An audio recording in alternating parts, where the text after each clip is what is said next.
What's up, guys? Welcome to another episode of the Brand Up Podcast.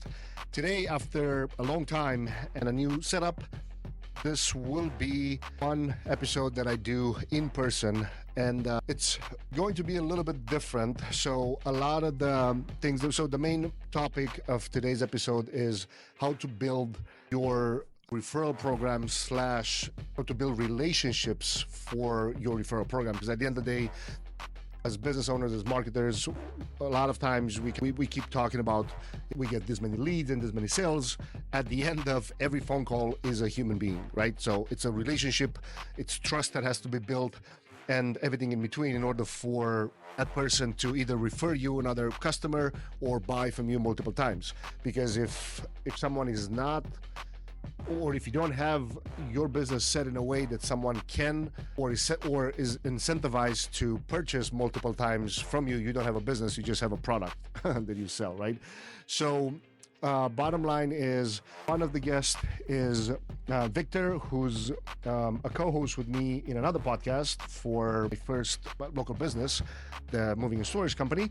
And the second guest is Matt, who's a realtor, and actually his main referral, or at least the number one referral for the moving company. So the way that I would recommend you guys to listen or consume this episode is from the mindset of, if you have a local business, then think about who are, and Matt actually has some really great ways of explaining how he's using events, like in-person events, to build his relationship, which is a really cool idea, and especially because it's for a local business. But then for those of you that are strictly online, think about who are the people that could actually be who has products, online courses, services, and things like that would not necessarily be in direct competition with you. So I know it was a little bit of a longer intro, but I hope you really pay attention to this episode because it's very tactical and strategic at the same time. So now let's dive into the episode. So out of the last five full years that we've been working together, you, Quinlan, and Classified Realty has referred almost $500,000 worth of business to us. I think we're sitting at like 430,000, and we have like another. You're a marketing genius, by the way. And I was actually thinking about it as you were making the introduction, Premium Q, and Matt Quinlan from Quinlan Homes, that I had my logo as a Q, and so I saw your Facebook ad pop up for the moving company. That's the biggest struggle when it comes to finding a referral partner anyways. Yeah, I mean, for me, real estate agents, our whole, we have the transaction, but the transaction is just one part of our value. So Matt, welcome to the show. Thank you. Do you even remember exactly when we met for the first time? I do. You're a marketing genius, by the way.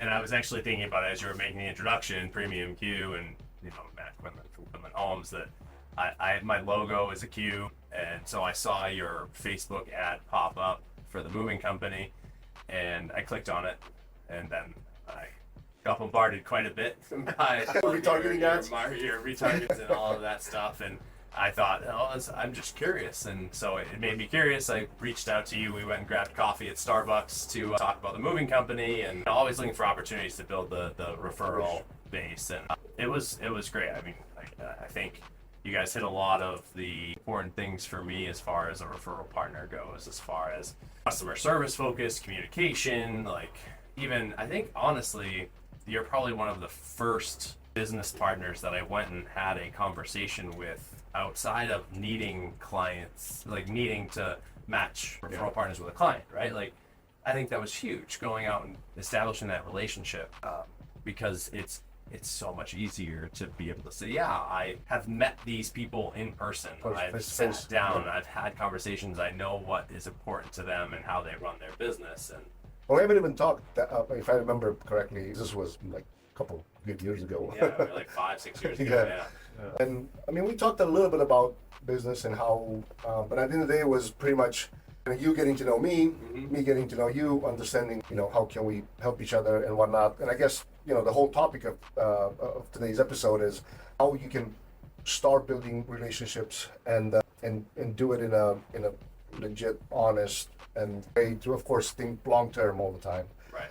And then from there, I'm trying to remember. So if this was 5-6 years ago, oh, you were here already. Yeah, so it was, I think we looked it up. It was 2019 but it was January 2019. So I would imagine you guys probably met, I think, in 2018. Yeah. So yeah, I was already here for about a year, a little over a year. But I mean, this is why, this is such an interesting topic because, like you said, it happened not organically because there was marketing in place to try to reach out to you. But it didn't happen like you were moving, we did a move for you, you realized that we were good. It was start to finish a partnership that you guys talked about, and it was always going into to become a referral partner. Instead of just a lot of our other real estate agents, we might have done a move for them or done a move for a family member.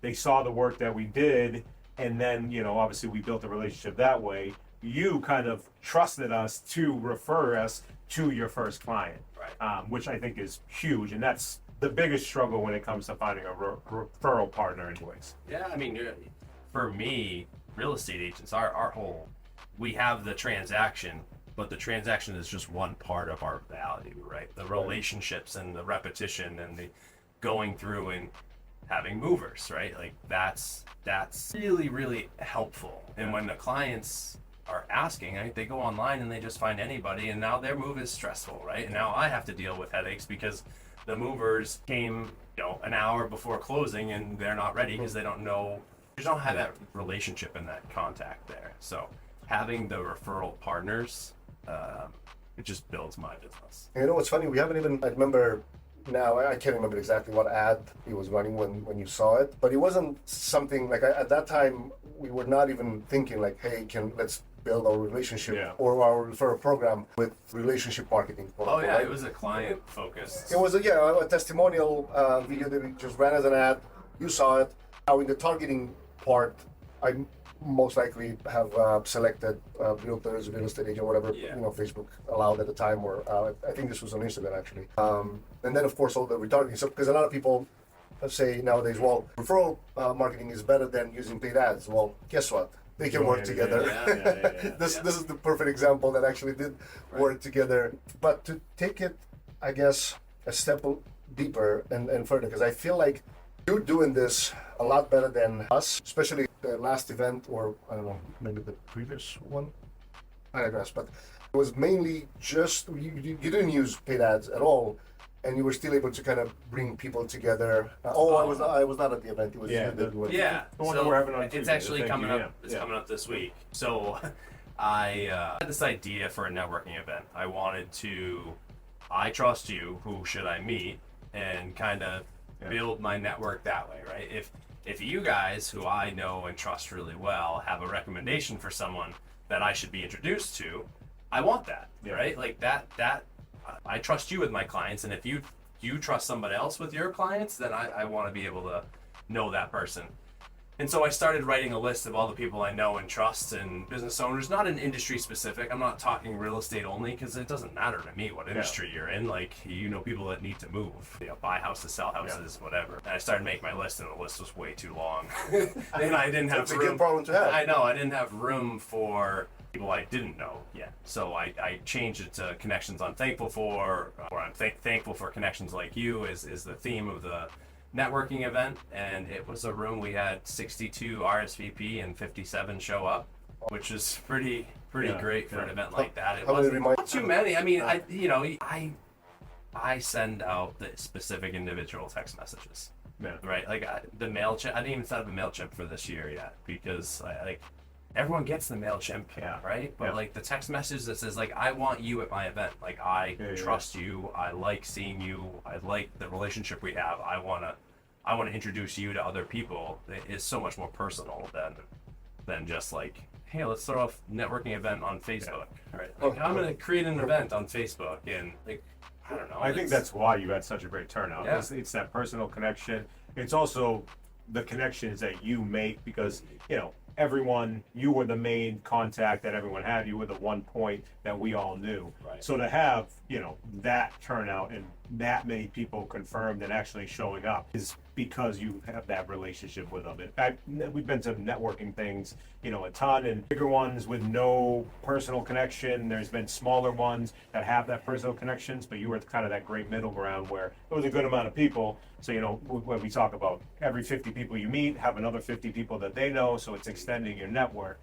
But everyone had such a close connection because everyone had the partnerships with you. It was an easy Like, icebreaker, right? yeah. Like people, that's the feedback I got from people is they had so much fun. They had such an easy time having conversations because the first question was, well, how do you know Matt? Yeah.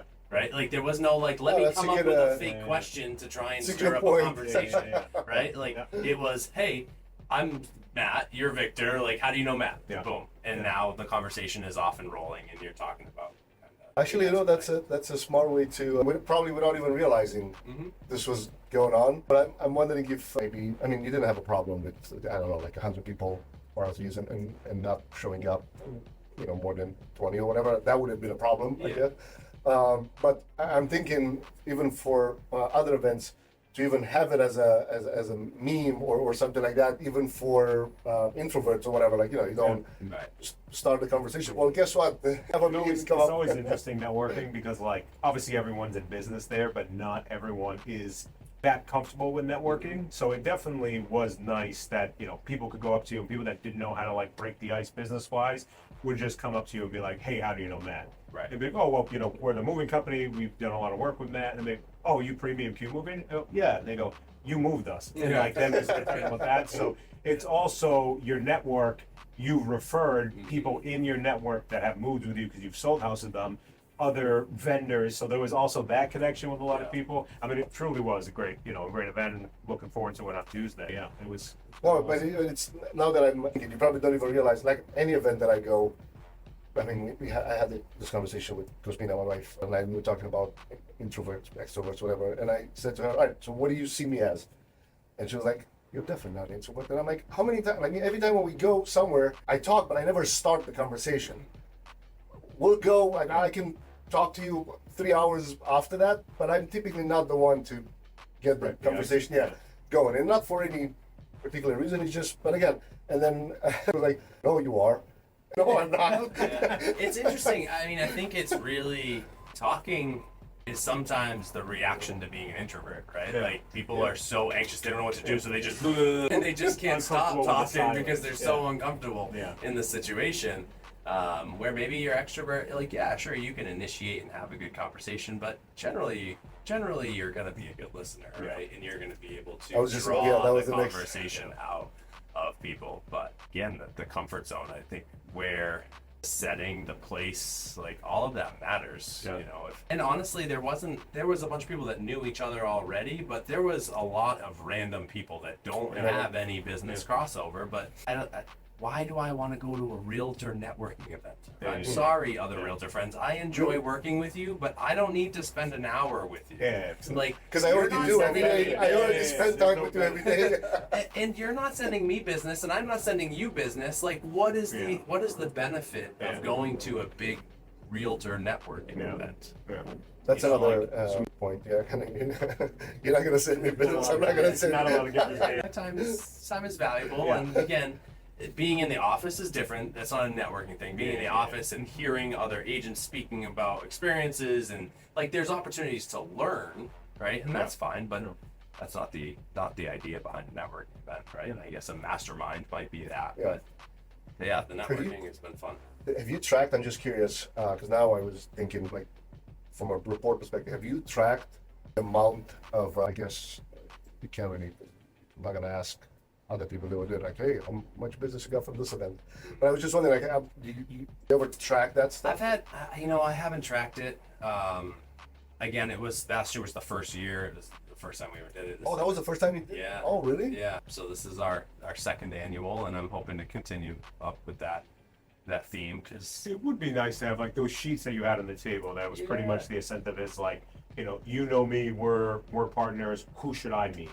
And then you would put a company that wasn't there, kind of thing. So again, branching out, it would be nice to maybe have a sheet, whether it be this one or next one, that says okay, over the last year, did any business directly or indirectly come from anybody here or in the vendor group or and stuff like that from those events kind of thing. I know in conversation with people when talking about like, hey, are you going to do that again? I had some really great conversations. Like I've still been talking to this person or that person. So there were definitely connections made.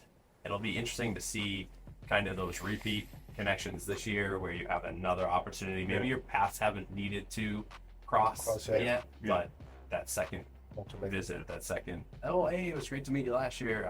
How's business been this year? So nice just to have the reminder of all the people that you meet. I mean, obviously, with business, everyone's mind is all over the place and you're kind of, directly focused on what's in front of you. It's good to keep having those events because oh yeah, I do know that guy, or oh yeah, I do have that connection. And then, again, it's greater is the chance of randomly coming up, to across a path that you can refer business out in. So I mean, it was always nice to. It was huge. So from that event, I did a follow-up event at the beginning of the year that you guys also participated in with some goal planning and with a life coach. And so Ed Whitehouse, the mortgage lender that you guys met last podcast, I was having coffee with him and I was like, hey, this is what I want to do. This is the idea, the next networking event I want to try and do.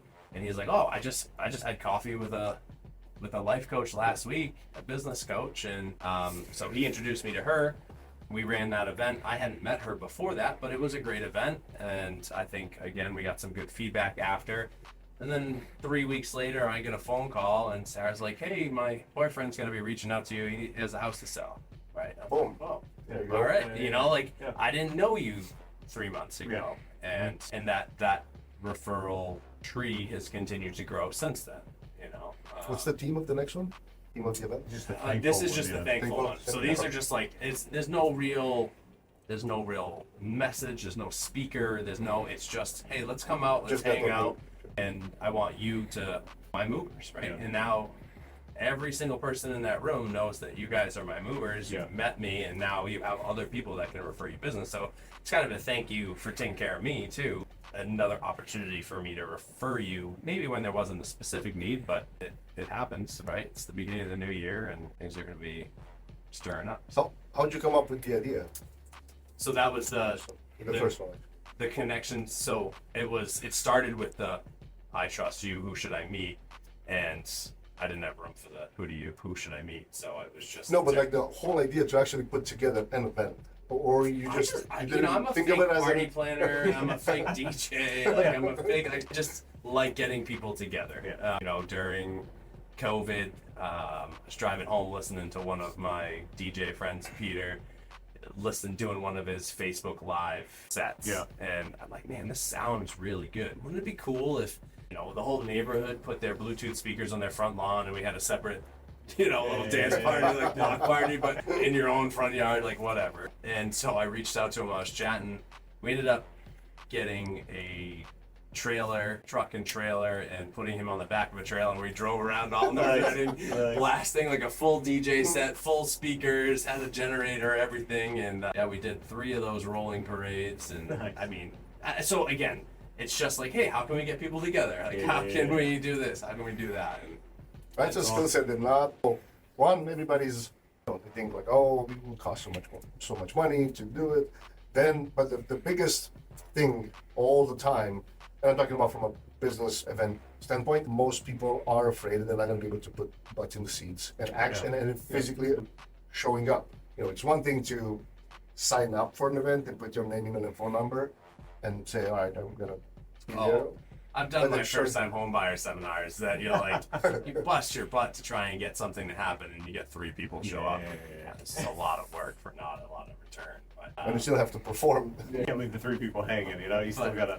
We've done other like giving tree, hot chocolate social kind of things at the office where it's like, hey, I'm gonna be in my office for these 3 hours. Come grab a tag from the Christmas tree for the Lazarus house, and have a cup of coffee and do some crafts. And I think you got to be in front of people. I always joke with people in the office, you can't sell houses to people in your house. Like, you already have somewhere to live. Like, you need to find other people to sell houses to. I mean, I guess that's not true. So my first sale was my own house. So I guess my first sale was the opposite of that. But No, it's a great skill set. I mean, I told you this a couple maybe a couple of days ago after the last event, because it's one of the things. Now, of course, but that also comes back to your skill set of not just building, but also keeping the relationship and nurturing the relationship properly for people to show up, right? Like it's. Oh, by the way, the other day, my friend Bernardo reached out to me, said that you recommended another. So the commercial name is also Matt Cohen. It's so When wild. you texted me that, I'm like, wait, what? Yes. There is another Matt Quinlan who is a real estate agent, but he's a commercial guy and I'm a residential guy. And our paths have crossed quite a few times. It's pretty funny. I sold my client's house in Wilmington and helped them buy a house in North Andover. And then they ended up opening up a business in downtown North Andover and used the other Matt Quinlan, not through referral of me, Random. It was completely random that they ended up using this other Matt I Quinlan. wonder if they looked like you up on Google and then put like commercial real estate. No, like, next to it to see if you did that. had to have been completely random. But That's nuts. it was really funny. I've had my real estate attorney copy other Matt Quinlan, or before by accident, where it's like, oh, this is wrong Matt Quinlan, But he's been good for my reputation. I think. My friend said he was really helpful and he was thanking me a lot. And I'm happy to hear that, and I trust any person that Matt would recommend. It's just I never met that Matt. I met my side of Matt Quinlan. Pretty funny. But, It's like Quinlan's not that popular in the last. Yeah.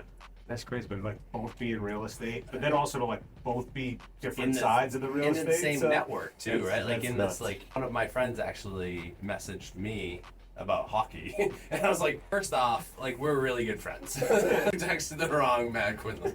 Not that you're not good friends with that one, but as far as like the nurturing the client, the referral partners and things like that, I mean, there's different tiers of referrals, right? There are referral partners that are my A-list, right? I reach out and say, do you need this person? As opposed to waiting for the client to come to me and say, oh, hey, do you guys have movers? Like, as soon as we have this opportunity, mover. Like, are you going to hire movers? No. Let me make that connection, And then you have your B-level ones where you've got a okay relationship, like you've talked to them, but maybe you don't. I'm sticking my neck out on the line, right? If this referral's bad, like this comes back on me, and you have to earn it for me to stick my neck out for you, right? You have to really prove to me that you're going to take great care of my people. Otherwise, I have to be hesitant, right? Yeah. But one of my referral partners, the other guy, my carpet and vinyl plank guy, it's a son and dad business, super small. They don't have a lot of overhead. They do a lot of apartments and things like that. They are so responsive. They're so accommodating. My favorite story, we had a closing. My clients were closing in North Reading in the morning, buying in Westford in the afternoon on a Friday, and had movers coming the next morning. And they're like, we want to replace all the carpet upstairs. Like, you can't move in if you have to replace all the carpet upstairs. Like, you have to have that empty, but you're not going to have, like, movers aren't going to come back another day, like, after they empty into your house. Like, if they move you into your house, they're moving you into your house, and then you're either paying them to come back or whatever. Yeah. Anyway, we had an afternoon window to get this done. They went ahead and they bought the carpet up front. They had it in the truck. They're sitting in the cul-de-sac waiting. It was like a raid. Yeah. They installed the carpet before the movers arrived next day? They were in the cul-de-sac waiting for me to say, hey, we're on record. I just got a call from the attorney. We're good. Go, go, go. And they were in the house right away putting in carpet. They did that afternoon. I was expecting to remove the whole carpet maybe, Yeah. and then maybe have the guys kind of move some stuff in the garage or whatever, like but then crush it removing it on and then Friday and installing afternoon. it. No, before you own the house, they had the carpet in their truck ready, and it's he's taking some risk, but again, he trusts that I'm sending him good people, Yeah. and he's gonna take good care of them, and that nobody else would have done that, Yeah. right? Nobody, you couldn't call any other carpet person to coordinate that. And so when you do things like that for me, that's the person. You don't even have to have an accepted offer. We're walking through a house with junk carpet. Hey, I have a carpet guy for you when you go. If this is your house or not. So those are important. And then you have your C-level ones that you just like everybody else recommends, or and you're like, I'm not putting my neck on the line. People say these people are good. Yeah. you should call them and see if you like them. And let me know Check after online. what you think. So Well, isn't there like a law that says like if a real estate agent like refers somebody out? I think it's more on like the legal side of it, maybe. Like there is some like I think- consequences to you if it goes bad. I think there's I think you're always trying to dodge liability with that, right? So if you give 3, then they chose the person as opposed to me forcing it on. But I don't take any kickbacks or anything. Like there's no you have to use this person because they're giving me money after. Like I'm not even interested in that, right? Like you do a good job for my clients. That's the only reward I want. I guess what you're referring to, I was at a mastermind. I don't know if I ever mentioned that to you last year, and it was a real estate company out of Chicago, Illinois, and they had different levels of like you would have to apply and almost pay a fee to be a member of the referral network. Like a preferred vendor kind of thing. Yeah, and then when they were selling your service as the contractor, they would actually sell it with their name. Like they would have dedicated people in the office. Like for example, in your case would be instead of us or Victor in this case taking the quote of the phone and then sending the communication and emails and branded with printing key logos. These guys are doing it under their logos and they put their own cut on top of it. So then they do the selling. Yeah, I don't know. I guess at that point the liability is what you were referring to. Because Yeah, I at that think point if it goes south, like people are leery that of level, that. But Or if I were put it out there, if I were to give 3 moving companies, I'd be afraid they'd pick one of the other 2. I'm just saying. Well, I mean, I think it goes to, and obviously we get referrals from a bunch of different real estate agents, and you can, or at least I can tell when I get the email and it's the customer's responsiveness to it, that you can tell the realtor partner or realtor client relationship in a nutshell. So like I've never had a referral of yours that has not gotten back to me or responded back to my follow-up and reaching out, hey, when's a good time, when can we talk about the move? They always responsive, they always book something on the books, even if they don't pan out to actually go with us, which is very rare. But if they don't, they still are very responsive. They'll get back in touch with you to give us a chance to actually sell that job. There's some real estate agents, but obviously we won't name names so that doesn't do anything for anyone, that you can tell that they don't have the same connection to their clients. And it's just that referral a lot of times gets lost because their recommendation doesn't quite mean as much as someone that has a great relationship with their clients like you do kind of thing. So I always think that that's fascinating because I can almost see people's connections to their own clients just on how responsive that that customer is to our referral. Right. Yeah, I mean, I think it's important the way you do it too, right? Like, people refer business to me. I'm like, start a group text. Yeah. Start a group text. Like, you introduce me via group text, and now you've broken the ice. Because if you just give someone my number, they have to break the ice themselves. Yeah. Right. They have to. I don't want to do it. Like nobody wants to call somebody. Like, I do. I like talking to people, but most people don't want to initiate a new conversation. Yeah. And so by initiating that conversation for us, one, you're willing to, again, stick your neck out on the line for me, right? So I'm willing to stick my neck out on the line for you guys. So when I introduce you, and then most important and my favorite thing you guys do is before I put my phone down from hitting send on the email, I get a reply back from Victor. Like, hey, thanks for the introduction. When's a good time to get on a call, right?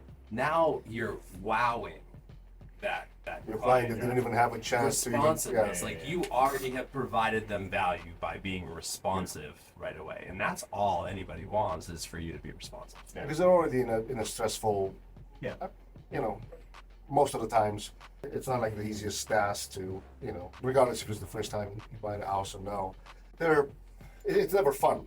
Make it easy. But make it exactly. If you make it easy, then you're gonna have success with that referral, that connection. Well, I think in service industries especially, there isn't a lot of urgency on getting back to people because, whether it be they're 1 or 2 man operations and they don't have the time to, obviously respond right away, or if that's just lost in translation on some of these service companies. I think everyone's worry about any service company is that they're not going to be responsive. They're going to end up booking, and then when they have a question, they're going to call, they're going to get the voice message, and then they're not going to get back to them for a couple of days. Where, especially with moving, that stuff is, fendering in their mind. They're thinking about it. They're thinking of worst case scenario when it usually isn't a big deal. So it's always nice to, ease their mind as quickly as possible. That way they're not getting back to the real estate agent asking you questions about, hey, what happens if this happens? And you go, oh, I don't know, you're gonna ask the movers. Well, I asked the movers, but they haven't got back to me. So it's always key to just, answer. And we were talking a little bit downstairs. As far as the follow-up, anybody who learns anything from this podcast, if you're getting introduced in, a soft opening, whether it be email, text messages, with a company and a partnership that you have that's referring you, always be first to respond to that client. Like, the client should never bridge the gap between that connection before you do as the person that's getting referred.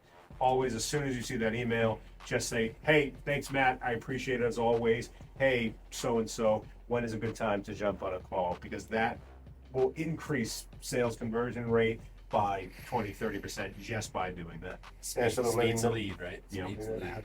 I was on a referral website. I was a partner agent for a couple of years, and the way that it was set up, I was the partner agent, so my picture, my headshot, my face was up on the screen. And so that was my favorite joke. When they would reach out for an inquiry, I would call them, and they'd be like, wow, that was quick. I was like, are you still looking at my face? I was hoping I'd get you before you change pages. And it's, if you have to, and then again, that reaction that they get and they have you just build so much trust by being available and responsive. Absolutely. They're important to you. Yeah. Like, you dropped everything you could to go and talk to this person. Yeah.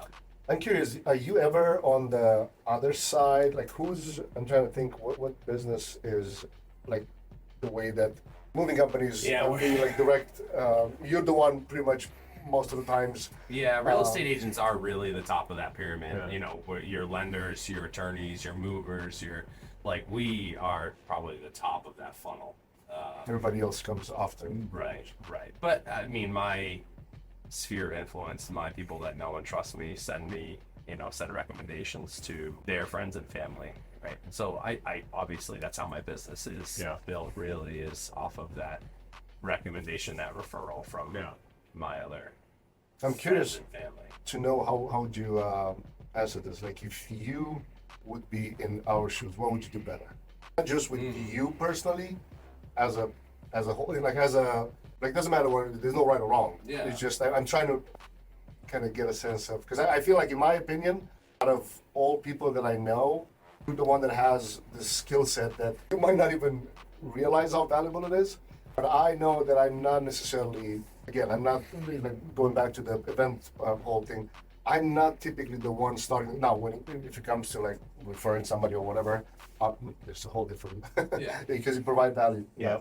But what would you do different? I'm just curious. How would you? I mean, I think we talked a little about things you guys do great, right? So responsiveness is huge. Communication throughout the process, expectation setting, right? Like, I want what you can do better.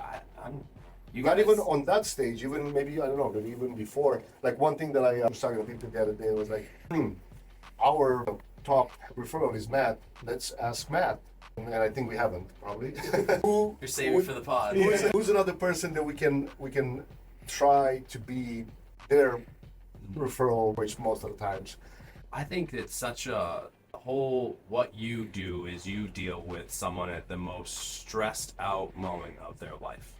And so the more you can do to make that comfortable for them, for the client, that's really the key to success for you. But are you talking before we even get to the any level? That's why I realized that you went straight into, you guys do this after I sent you the referral. My mind went, it can be anywhere. It can be, I don't know, maybe reaching out to I mean, I other think colleagues of yours that maybe were not necessarily. I think that taking that opportunity up front to grab coffee with me, I think, was huge, right? I think that built the trust there up front. And now I'm excited. And then, we were talking about, like, of all the things, there's been 3 hiccups. I'm not going to call them mistakes because they were mostly on the clients. We're not saying that. No, but like there were 3 instances in all of our transactions where I can go back and say these things needed to be addressed, right? And they were all easily explainable, but you didn't run away from those situations, right? You went right head on and you tried to solve them. And again, so up front, you built trust. You maintain trust by solving problems, right? Because no one's going to be problem free. It isn't possible to be problem The free. nature of the event and the timing and all that, like it all makes it So so close to like right at the edge for. And so like if you hadn't that, all right, we'll talk about the first one because it wasn't actually anything you guys had to do with it. The missing jewelry box, right? I got a call like my jewelry box is gone. Like, Yeah, it was the first move that we did for him. yeah. But if you hadn't grabbed coffee with me, I might not, right? But we had a lot of communication. We weren't just like business strict. Like we were chatting back and forth quite a bit. And so I felt comfortable calling you and be like, hey, where's the jewelry box? Any ideas? Like what's going on? And It happened eventually. They find it. yes, of course they found it. Like, no, you didn't steal their jewelry box. But like, again, talking through the whole thing, explaining like, hey, this happens all the time. Somebody misplaced it. Did you check your trunk? Like, are you sure that we actually even moved it? You sure you didn't proactively put it in your car and put it somewhere? And I think that's what it was. I think it was somewhere tucked away in one of the vehicles or whatever. But that you were there, you were present, you were communicative, you listened to the complaints of the client, and you helped problem solve, right? I think that's the next step to building it, right? I think it's hard to say because we've got 5-6 years now of experiences, knowing how each other works, knowing that I can trust you guys to interact with my clients. So it's it's one step at a time. It's hard to just summarize it in one sentence or one paragraph. And you guys do something. Like I said, it's been a lot of transactions, and there's been not even a handful of conversations that needed to be had after. It is still funny because we were talking about it downstairs. It is funny that like that happened on the First move, yeah. And to be honest with you, now looking at it, hindsight's 2020. It probably helped the connection and helped the partnership more because it was, a lot of companies they get a complaint and then they all of a sudden they start getting, defensive about it and stuff like that. But it was us going, hey, listen, we'll talk to the client. This happens fairly regular. I can guarantee you that it's there, or we'll walk through the customer with it and go from there. So it probably ended up strengthening it more than that. But it's just funny to think back now. The first move. Because like for us, that would be a nightmare. Like you told us like, hey, you have this connection. It potentially can be pretty big. I was but stressed. The first move is gonna go bad. I was stressed. I was like pacing back and forth in my living room, being like, "Oh my gosh!" Because again, It's, at the end of the I day, referred still one mover, and that was my next question. Was that the first time that you actually had actual referral? Yeah. I mean, again, I was 29. I was into it like 7 years. Oh, maybe it wasn't. 29. I was 7 years in business at that point, but I'm very careful with the referrals. I don't just give a referral out lightly because you have to earn it first. So you were 7 years in 2020. So I started in 2011. So I was 8 years in 2019. And so the first event was last year, 2023. The networking event, that was last year. I was just trying to kind of sum it all up into some tips that other business owners can implement. Just know people and be around people. I mean, this is a people business. All businesses are people business because you're selling something to people. No matter what you're selling, it's people. And so Healthy Kids Running Series, like I've been blessed with an enormous sphere of influence. I've never been that like niche guy where I had 5 best friends and that was the only people I hung out with. I would hang out with anybody and everybody that was you're here. Let's hang out because you're here right now. And that has continued since high school, right? And I enjoy people. I want to be around people. I don't really care what your background is or what I was the king of proms in high school. I was a goofy kid at full cut. Like I wasn't like this like hot shot. Like I don't know why I was everyone's prom date. Probably because I was everybody's best friend. But like I went to some very different groups of people, right? You had those like rough and gruff, like swearing up a storm, like biker kind of dudes, and then you've got your nerds, and then you've got your every different group of people. I went to a prom with one of them. And my friends were always amazed that I was able to get along with these other people that I didn't know so easily. So I don't know. That's been big. And it's I'm problem talking to anybody. So it's hard to say that there's necessarily one specific skill to it. I like people, and then people trust me because I'm a worthy person. Well, I think if it's because I think like it comes very naturally to you, and a lot of stuff like, you know, sales and everything comes very naturally to me. But it's a different type of sales when you're networking and you're selling yourself and your company and you're selling the connections. So I think it's probably hard for you to put in words because it comes very easy for you and you're very, very good at it. But I It's would almost say, like genetics. Yeah, It's like yeah, genetically blessed with You this. know, when you so it's do hard have to it or you explain. don't. Have calves or you don't. Yeah, anyway, I would say anybody listening that doesn't think that they have it, just get out there and do it. You will 100% make more connections than you ever thought you would if you go to these networking events, if you put yourself out there, even if you're just messaging people on Instagram, you know, mails, whatever it might be, any marketing that you do, because you will eventually have one that you get a cup of coffee with, and it can lead to, you know, tons of business and a 6-year partnership like we have.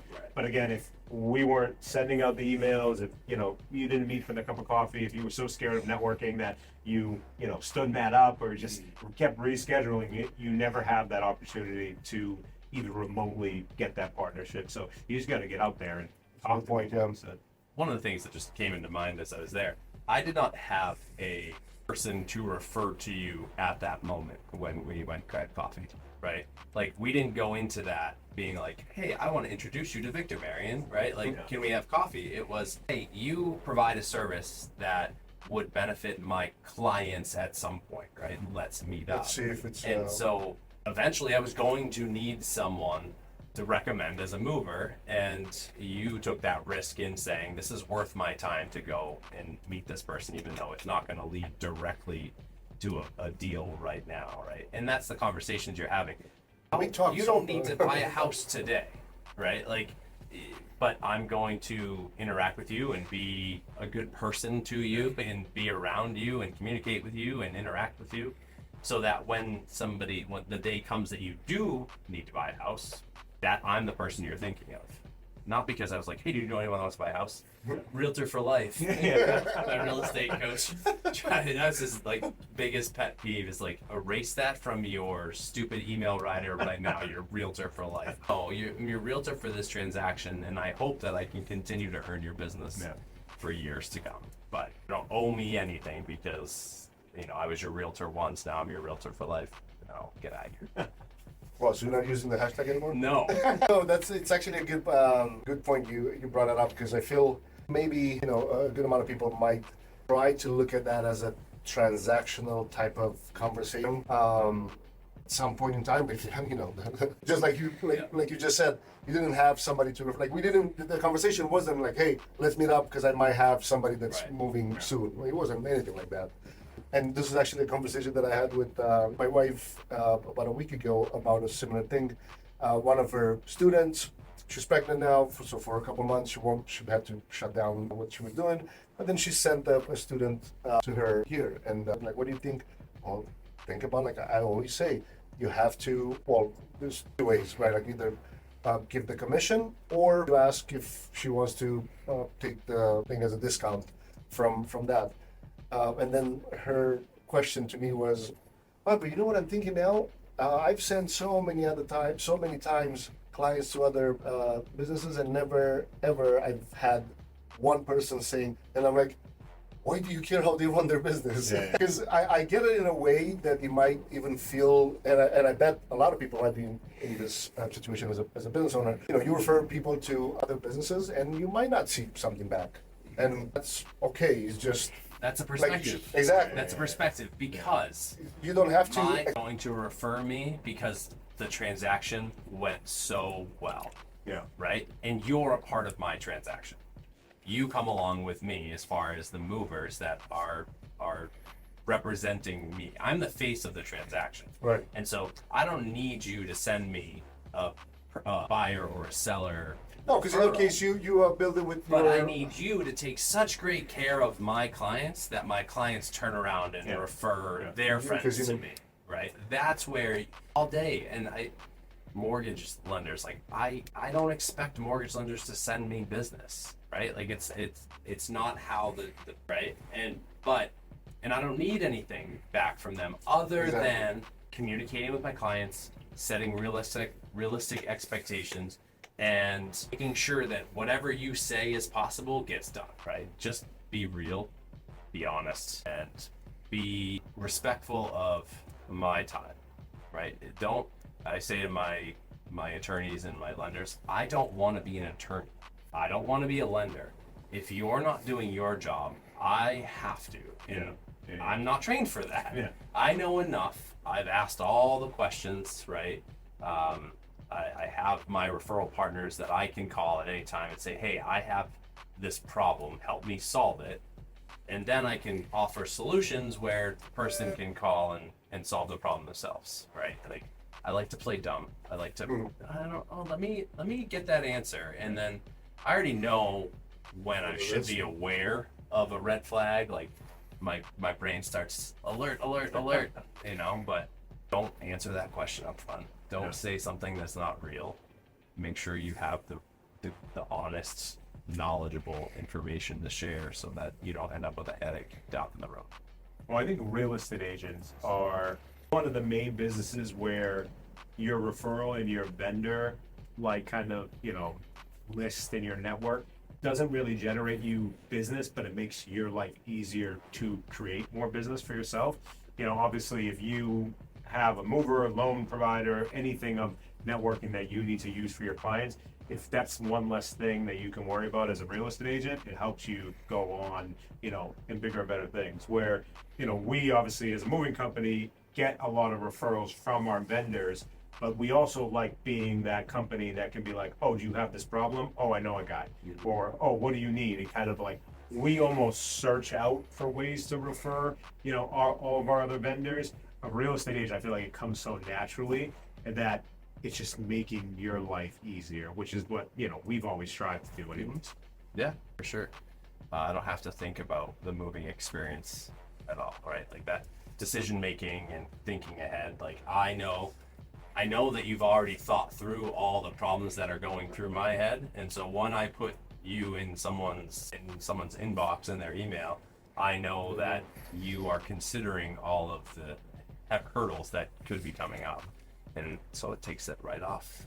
I don't have to stress about it. Someone else I have to stress, like, did they talk about you should probably move the day before the closing so you can have the cleaners come in, and like how many movers are actually having that conversation? Yeah, not too many. Well, my favorite thing is every single client will be like, well, the closing's on the 13th, but Matt says that I got to be out on the 12th. I go, oh, absolutely. And it's almost like, it's just like we're always on the same page, so it just reassures that in their head, because obviously no one wants to be, especially if it's multiple part move, no one wants to be out of their house for a day. So you get a little bit of pushback with clients, but yeah, well, my realtor said I can't move on closing day. Is that true? I go, absolutely. I'm like, no, you can keep it remotely. And sometimes it does happen. We just had a client of his that he texted me the day before the move and goes, hey, what time do you guys think that you're going to be out of the house? And I go, hey, the closing isn't tomorrow, right? And he goes, yeah, it is. I go, I asked him that specifically, and he told me the closing was the next day. Like, the customer lied to us to tell us just because, whatever. He ended up working out. We ended up, sending a bigger crew size, so they got out. And it was almost spot on time. I was a little stressed out about that one. I was pacing back and forth. But no, I think they got out like right before like the closing was supposed to happen. So it ended up all working out. But again, don't recommend it. That's right. And I can say, because we have a relationship, I was able to say to the attorney and the buyer, like, because it wasn't my client, it was a for sale by owner. Yeah. The seller was looking for a mover. I made the recommendation. So it wasn't my client that I had built a strong rapport with. So you guys really sold it on your own, because all I did was give the name. But I could go back to my party and say, these are my guys. They say they're going to be out by then. They'll be out. Yeah. They're not going to rip down the railings. They're not going to do anything like that. And so that put everybody else at ease, because we had that relationship. That brings up a good one. Our Hudson, New Hampshire new construction. We're walking through the final walkthrough with the builder and everybody involved, and the buyer is like, hey, make sure you leave that paint there so that after the movers are in and out, I can go and touch everything out. My movers? No way. You don't need to do that. I mean, sure, obviously keep it there, but these guys take great care of their moves, and they're going to make sure that your house is looking just as good as it is before they get there. No, but and we'll wrap it up with this, and then we'll just close with a quick about each of us. But like I said, I asked Matt the other day, this friend of mine was looking for his second location to open a jiu-jitsu academy. I asked Matt, do you know any, and Matt was, I remember, texting me back, like, I don't do much in commercial, but I know a guy, and his name is Matt Quinlan. Like, I was figuring out the joke. I was trying to figure out the joke just to know, like, do I respond with some meme or like, is he actually, like, does he mean that? And the fact that, and then we went a little back and forth until I got the phone number from my friend, and then I said to him, you're definitely in good hands, because I know Matt wouldn't recommend just anybody about it. But only people named Matt. I get now why the Q connection between. We did that on purpose, by the way. We started it 2 years, 3 years before we ever met, and put the Q in there for a reason. All right, so I think this was a really cool conversation, and a lot of people can learn some stuff on how they can build their own. I guess I shouldn't even call it referral. The referral program, because a relationship is a relationship. Again, it's almost like you would say, oh, I got this many leads and whatnot. Well, at the end of the day, they're still people. I mean, it's not just an email and a phone number. Right. But let's maybe wrap it up into each of us to give like one on either how to build or how to make it stronger as a relationship. And if you can start, if not, I can start, because I already know. I'll start real quick, and I just wanted to go before I kind of touch base on that. Obviously, Matt's referred us to more than any other client source of ours or partnership of ours. It also led to us getting the rest of the broker that you started off as. So like the broker Marion started using us. Lisa Santilli, a bunch of real estate agents under you have used us with you. Maureen is the owner of my company, and Lisa's one of the other. And there's how many of you guys now? 6? No, our office. We've got 30, 35 realtors in the office. There's a variety. We've got quite a few heavy hitters that are all doing a lot of business, and then we've got some people that are just getting into it. We've got a wide range of realtors in the team. Yeah, so I think 10 or 11 or 12 of them have used us in some, portion of it. And a lot of times, you, Maureen, Lisa, to shout out to them, they've been great. But I wanted to give numbers on what, we wouldn't have in business over the last 6 years if, you didn't have that cup of coffee and then we didn't maintain this relationship. So out of the last 5 full years that we've been working together, you, Quinlan, and Classified Realty has referred almost $500,000 worth of business to us. I think we're sitting at like 430,000, and we have another 40,000 booked, and obviously the year's not done yet. So it's truly amazing. Matt's done half of that by himself. You've done almost $250,000, and we were talking downstairs about the numbers. And I love what you said. You said, I'm a competitive person, and how does that? And I go, I cut you off. I go, don't worry, you're top. As far as real estate goes, referring us, you're the top of the line kind of thing. So thank you very much for that. But that's kind of my tip is if you don't put yourself out there, if you don't grab a cup of coffees with these people and maintain and build or just start these relationships, there's so much business out there that you're missing out on. Not everyone is going to be a home run like you are, Matt, but you don't know who is going to be. And then if you don't hit a home run, you're getting these random singles just periodically through that are giving you business. So you got to put yourself out there, and you just got to do. Yeah, that's pretty awesome. So there were how many clients? No, it was 207 total clients, and let's see, 170 of them booked, which is about an 80% conversion rate. Which I'm a good salesperson, but I'm not that good of a salesperson, so I appreciate that. From 55 to 80, that's contribution to. Pretty much. It's it's an extra 20% conversion rate on top of that, just from the relationships that you guys have with your clients. So that's awesome, and it's so much easier. Like we've talked about over and over and over again. It's so much easier to refer you when you have. I think we've had 87 of our. I think we're talking 87 of your my personal ones, clients have used you guys to move, and 3 of them we've had conversations about things. Right. So that's a pretty incredible percentage there. That means 84 of my clients have worked with you. Now, mind you, I've sold 315 houses, right? So like a third of my clients have used you. And honestly, actually, some of those are buy and sell. Most of them are going to be buy and sell. So I don't even know the number of clients, right? Like that I've worked with. But the more you build trust and the more my clients come and rave about me, the more excited I am to put your name out there. But one thing I wanted to say, well, like as far as the tip, doing that group message is going to be the most important way to introduce people, right? I have no doubt that when someone calls you from your 1-800 line or from your Google website or whatever, that you're going to take great care of them because you guys are great business people. However, when I make the recommendation and I refer you to somebody, not only are you going to take care of them because they're a client and you do a good job, but you're going to take extra good care of them because I just sent you 100 leads and 87 actual deals.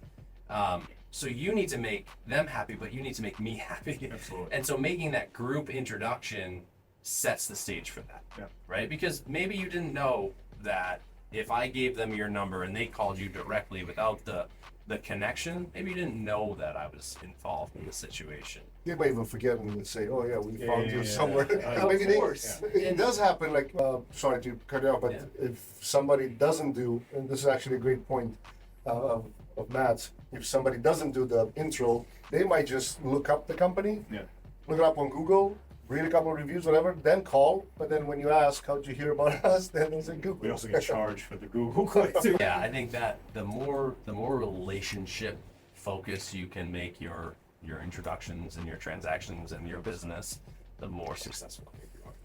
And always be the second person that message in that email message. Never let the client message after the person is referring you. Always introduce yourself, say thank you to the person referring you, and then obviously open up and act like you already have the sale. Ask the person, hey, when's a good time to discuss what you need, kind of thing. So always be the second one to message. I referred a buyer to a lender like mid-morning, and I think he was flying or something. I didn't know he was traveling, and so he wasn't able to answer it. And I was just about to text and be like, "So you don't like my leads?" And he didn't respond. Like, what are you doing? Like, you need to respond right now. My business, I get that contractors and everybody else, their business is so far out, and everyone's expecting a delay. Real estate is immediate. Like, you have to. They're in the mindset of, I need an answer right now. Right? We don't have a lot of time. We have a lot of time for planning. We don't have a lot of time for this. So I need to solve this problem now. And so I don't have time for you to wait and tell me, next week, or we're on a strict schedule. Let's go. Hurry up. No, 100%. And then we also live in a world where you want, doesn't matter what it is, like you want it as soon as possible. Well, also, you have like 1,000, like all of us have 1,000 things to do. So when we see a message, just like, be another answer thing that and in put an it in the hour, you'll calendar. forget about it. You just got to do it right away and then move on to the next thing. I'll add to those tips, and this is more something about like what we talked about, mindset / perspective. Just because I feel like a lot of people might think, like just exactly how my wife thought initially, oh, I recommended so many other plans and I never heard back from anybody. And that would be maybe somebody else's, let's say before you become a business owner, you don't think as a business owner, you just think as a consumer. And that's okay. And it's probably happening, to a lot of people. But I guess the mindset, once you become a business owner, of course, a lot of the things will change. And the most important thing with like having perspective on these things is that you should not expect anything, and that way, like this is more like general. The less you expect, the less you can be. What is it? I think it's Disappointed? the less you expect from others, the less you can be disappointed, something like that. Whatever. But it applies in business too. it's the same exact thing. Like, don't care if you recommended other services to or products to other people and you've never heard back from anybody. That's how they run their business. Yeah. Right? Everybody should have at least the perspective in their mind thinking, oh, I'm going to value the relationships that I build, and I'm going to value the referral, quote unquote, program, whatever, at least to build a network that people have the trust. Maybe not as good as Matt does it, because it's It's hard. It's hard to do it as good as that. it's hard to be everybody's prom date. But at least we can all try. Especially that bowl cut. I don't know how to pull that off. Bring it back. Next podcast is a bowl cut. We'll talk to All you right, but this was a fun one. Anything else that you guys feel we missed out of this? And of course, it's a lot broader topic. Therefore, we can go even deeper into more like behind the scenes of how certain things did happen and how, or like when problems show up, making sure that you actually fix it and you keep the word. But anything that you feel for this one that we haven't really done into, and you feel was worth it valuable? I think keep a wide, cast a yeah, wide that's- net, mhm. right? That's a good one. Because especially for us, like real estate, I don't care what you do for a job. Like people are like, oh, you want only real estate people at your networking event? Like no, Especially do if you you want don't want- only people that are house related at your networking event? I don't care. Yeah. We have everybody coming next week. We have a massage therapist. We have a chiropractor. We have some contractors. We have an estate company. We have an appliance store. We have. You know what's funny?